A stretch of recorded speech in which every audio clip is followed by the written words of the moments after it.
courage you need to transform your school, your district, your leadership is already inside you. You just need the right framework to unlock it. Welcome to the Courageous Edge.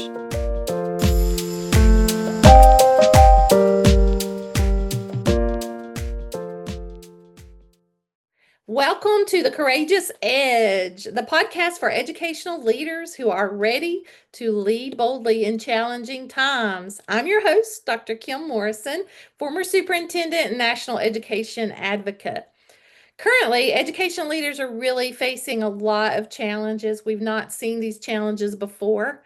Political pressures, staffing shortage, financial woes, community division, and constant change. But we are here to help you understand that you have courage. You are already a courageous leader. We want you to be fearless, well equipped, have the tools that you need to be successful. Understand the framework and support that will help you lead authentically, even when it's hard. We used to say when we were in the superintendent seat, we can do hard things. We can do it. Like we have done it before. We're going to just keep doing it. This podcast is for superintendents, principals, aspiring leaders, educators, teachers, anyone really who believes that our students deserve leaders who won't back down from doing what's right. In each episode, we'll bring you real stories, practical strategies, and inspiring conversations with leaders who embody this every single day. I am thrilled to be joined today by two incredible colleagues. We met them at a recent We Lead conference for women, and they were amazing. And I sat in on their session.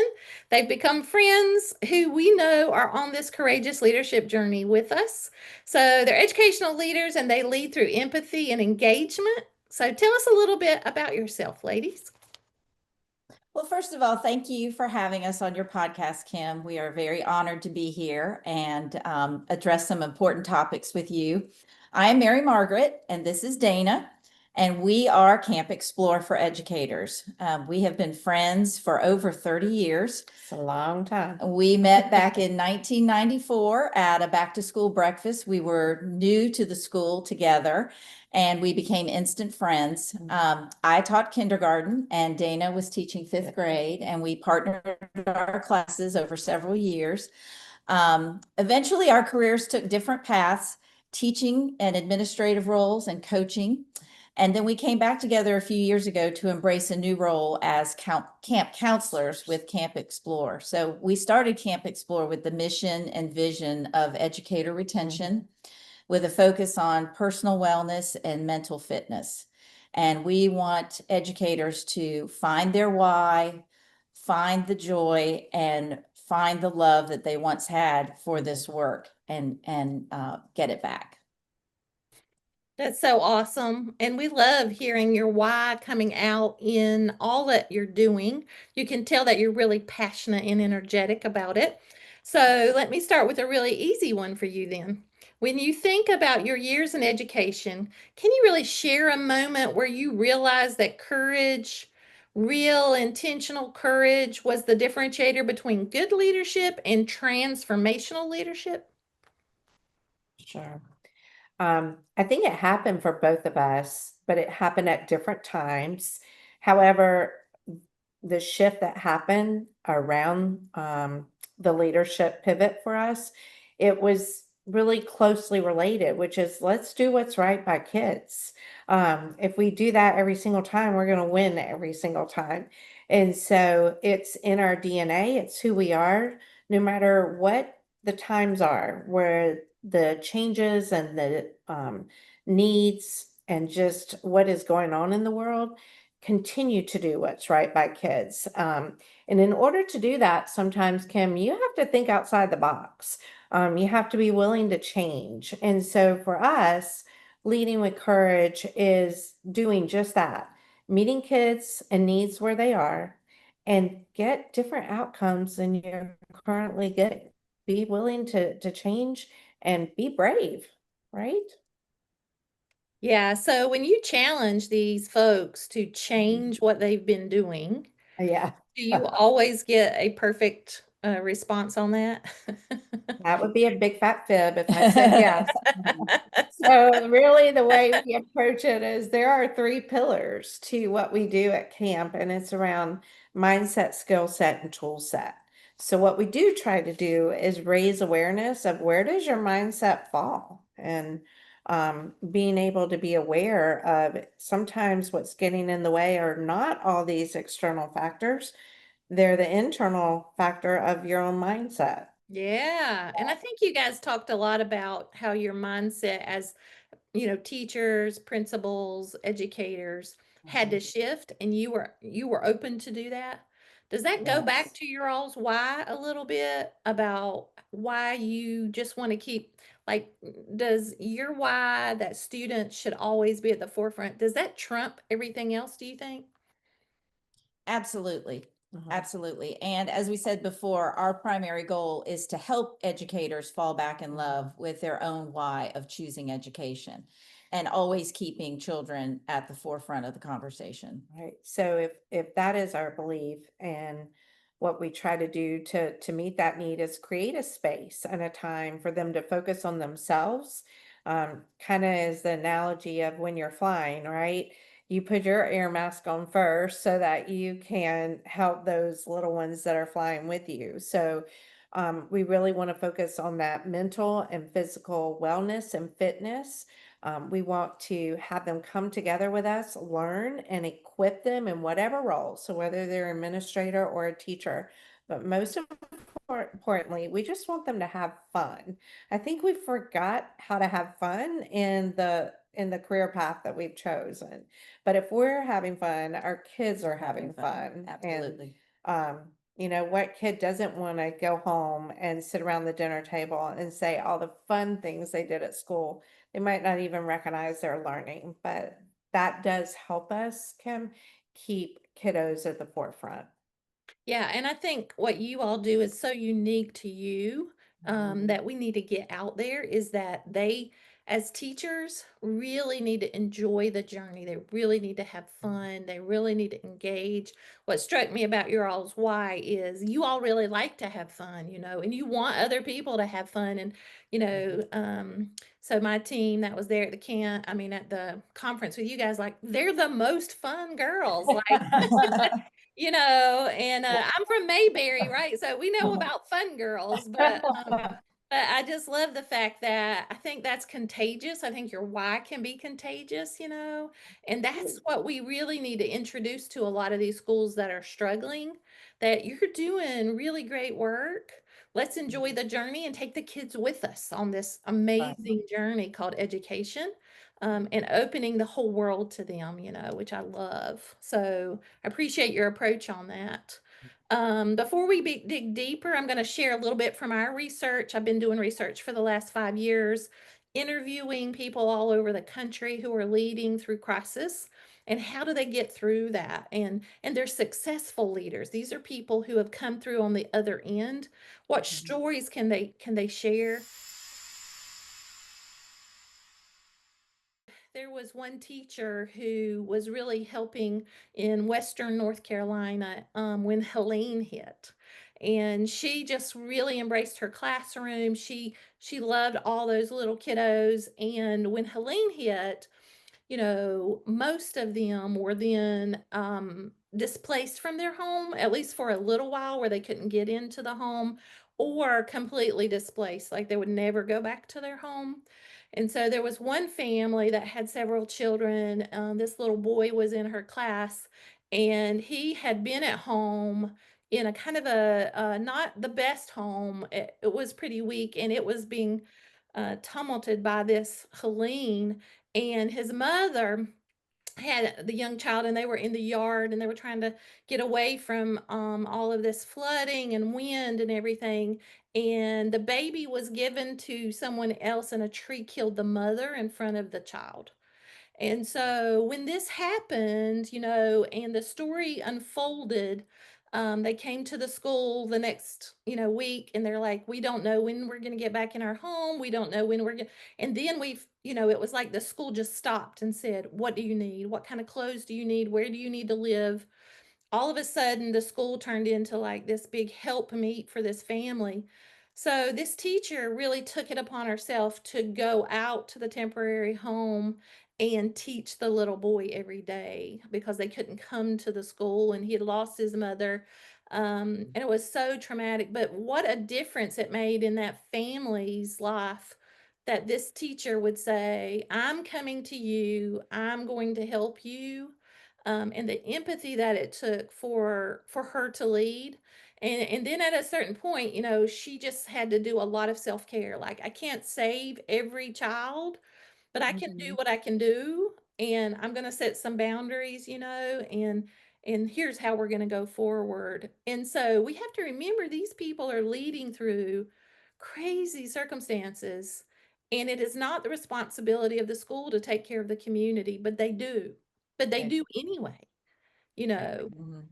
That's what They do. teachers do. And so a lot of these stories that we're digging into, we're going to capture, and they really bring it back home to where we remember that's precisely the kind of leadership we want to grow, and we Mhm. want to help educators make it through some of these very difficult situations.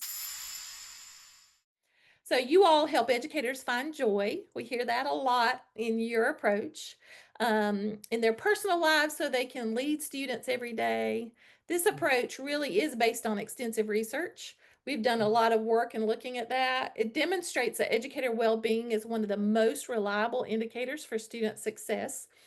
And Mm. you're one of the few groups that are really out there doing this. Would you like to discuss your approach? You've mentioned it, you've talked about your framework.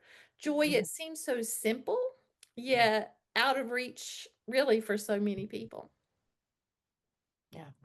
Well, that's a great question, Kim. So our approach is really a very simple recipe. Camp Explore, like camping, is about getting back to the basics. And that main ingredient in our recipe is engagement. If we aren't engaged as educators in the work and the mission and the challenges, then we are just showing up instead of stepping up. And educators have a lot on their plate, just like you described with your last story. They have a lot on their plate that they're dealing with. And we want Camp Explore to not be one more thing they have to do. We are not a program. We bring high yield, high engagement strategies and solutions to educators that work across any subject, any grade level, or can be incorporated or aligned with any program that's already going on in your schools and in your districts. So our approach is engagement at all levels.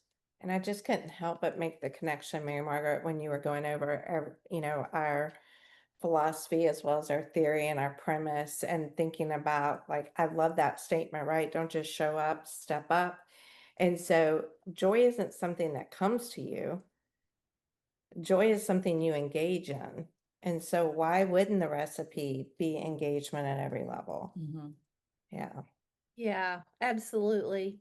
As we work through courageous leaderships, we believe that there's joy inside of you. Mm-hmm. And when you find joy in someone else, that engagement is like a spark. You can almost feel it. Yeah. Like, you know, that Contagious, right? it Mm-hmm. is contagious. I love that. For Mm-hmm. me, it comes down to kind of watching talented and passionate educators burn out, give up, compromise their values because they really feel, they'll say it, they feel alone. They'll feel isolated. They'll feel unsupported. They're missing their spark, their joy, the fun in education. So I'm glad y'all are putting that back into the school equation. You know, are there any kind of responses that you've gotten from your people? I think you all had shared before just some of the joy that they share back with you. Like, are there other things that you know, help you realize you're on the right path here? Their, Absolutely. yeah, their success stories just fuel everything that we do. And Mhm. so we couldn't agree with you more about everything you've said about joy and empathy and courage. But we do have a story of a camper from this most recent summer camp, and he was an administrator. And to be honest, he did not really want to come.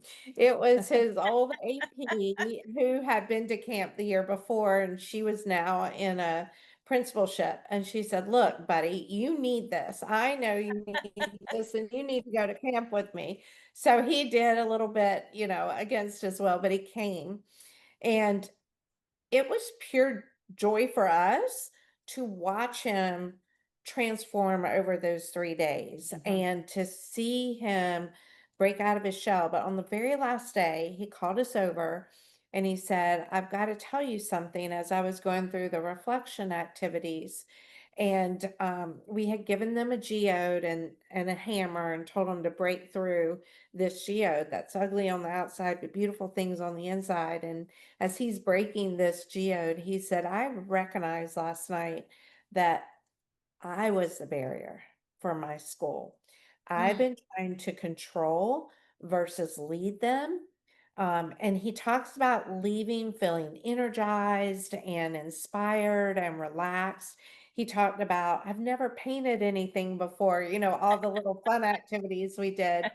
But more importantly, he left with this game plan of, how am I going to take this learning and all these ahas I had this summer, and I'm going to put it into the work that I need to do, should be doing, have to do, and make it more meaningful. Well, fast forward, because we always follow up with once a month coaching sessions for our camps, and they're called fireside chats. And he showed up at one of the fireside chats, and just to hear him speak about this ripple effect that he is starting to see, he's putting the tools and the systems in place. He said, "I'm having fun again."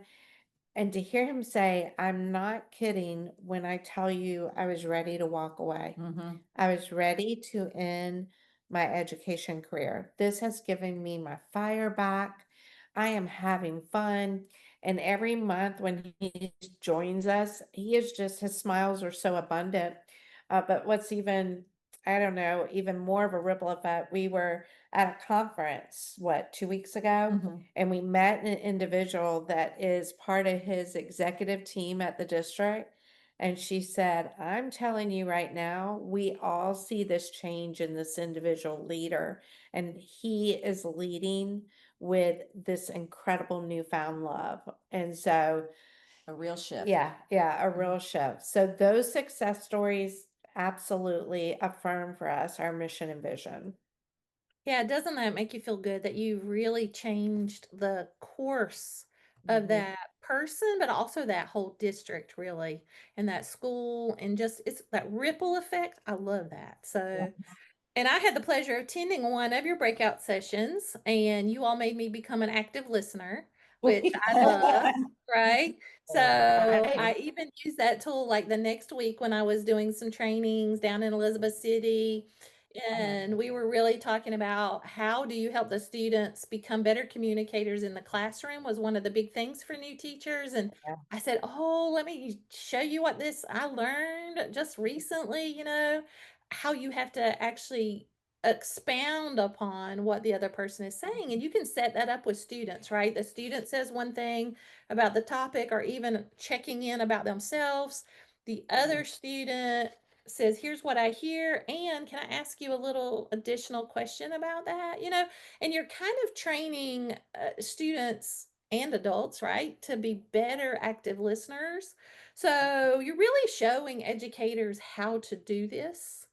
You hear a lot of complaints about, well, there's just not a lot of people who really listen anymore. Well, we can train people and expect them to be better. And students too, right? So students really need to be empathetic, be able to be active listeners. You want to discuss maybe how you take educators through that process? I just got a little snippet of it one session, but I think it's really important to you all. Well, where do we start? Because this is a big one. Big one. Yes. We know as educators that the foundation of all learning and all relationship building is listening. So for administrators, it is critical to have open and effective communication in your building, and that leads to a strong culture within your building. And for teachers, we know that it can impact a student's willingness to learn. We also know that listening is a skill, and we cannot expect it to happen without intentionally and deliberately being taught. Right. Just, we kind of covered the gamut in elementary school with kindergarten all the way up to fifth grade. And I think we were always surprised, like listening is one of those things we expect, we demand, but yet never directly taught it. It wasn't in the standards, so we just assumed that they showed up in school with that in place, and that is not the case. So when we get into listening, and I think Kim, you spoke to this, that's when light bulbs go off for our campers, right? They are really starting to look at things differently, like, oh my goodness. So if we take that concept and we go full circle and we're talking about leading with courage and leading with empathy, both of those components start with the skill of listening. And so if those aren't in place, you could do all the right things and still fall short. And so if that's something the listeners out there really want to know more about, because that could be a whole other podcast if we were being honest, right? We hope that they'll reach out to us, because that is an awareness, a true growth and awareness that I feel like a lot of our campers do walk away with. Is, man, that is something that I thought I was good at, but I don't know that I live it, model it. I only expect it. So you hit the nail on the head. It was a biggie, like you said, a real biggie. Very powerful. I agree. And I don't think we're intentional about that right now, trying to build up courageous leaders. I mean, I don't think y'all had a course on how to build empathy into your daily practice. I mean, I don't think that was ever even, I don't even think, I remember a conversation from my preparation about the social emotional, just trying to help you think of who you are as a person and that I value you, that you're seeing, any of that stuff.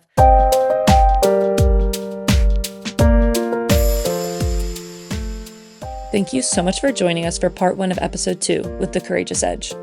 We've only scratched the surface today. When we return in 2 weeks for part 2, Kim shares an incredible story about educators who transformed a crisis into opportunity by leading with courage and empathy to come out stronger on the other side. We'll also go deeper with Dana and Mary Margaret from Camp Explore on why empathy and joy aren't just nice to haves, they're essential fuel for educators' everyday lives. You won't want to miss it. We'll see you in 2 weeks.